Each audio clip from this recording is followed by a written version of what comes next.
आज आमच्या गणूबाप्पाचा 15वा दिवस आहे. तोपर्यंत बरं कलिंगड खावे, उपवास आहे ना. तो इथे भाजी होत आहे आणि माझी नानी मदत करत आहे संकष्टी असो त्यासाठी. नाना इथे भाजी कापत आहे. तोपर्यंत बरं आपण जरा शॉपिंग करून येऊया रात्रीसाठी. हॅलो गाईज, सो आता आम्ही चाललो आहे घरी. दोनदा आलो होतो कपडे बघायला. सो बघ दाखव, हे बघा आम्ही घेतले आहे कपडे. सो आता जाणार आम्ही रेडी व्हायला. चलो. सो बघा तुम्ही शॉपिंग करून झालेले आहे. सो आता आम्ही चाललो आहो घरी. सो सांगा कशी दिसते मी.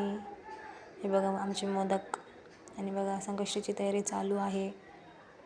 ऑलमोस्ट व्हायला आले आहे. आरती बिरती करतात.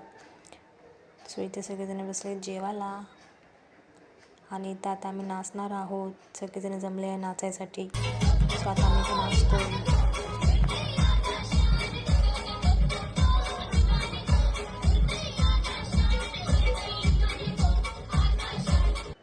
सो बघा इथं प्रसाद आहे आणि इथं माझा गणूबाप्पा आहे.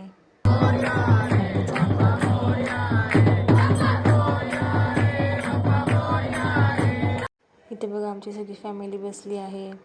गणपती असले की घर किती भरलेलं वाटतं ना. आणि इथं आमचा ग्रुप बसलेला आहे. हे आहे माझी रिद्धू आणि हे आहे जानू आणि इथं माझे गणूबाप्पा. आणि बघा ह्याचं काय चाललं आहे. मला बोलते मी येणार नाही. हॅलो गाईज, मी आता चालली आहे घरी. कारण की 4 वाजले आहे. आज आमची पापाची लास्ट नाईट होती. जाणार आहे. अजून थांबायचं होतं पण मम्मी बोलत होती घरीचं. मम्मीला उद्या लवकर यायचं ना इकडे. मला आता घरी जावं लागेल. स्वतः उद्या बाय बाय. माझा आवाज बसते म्हणजे सध्या बाय. बाय. आपण आता डायरेक्ट उद्याच ब्लॉग चल बाय.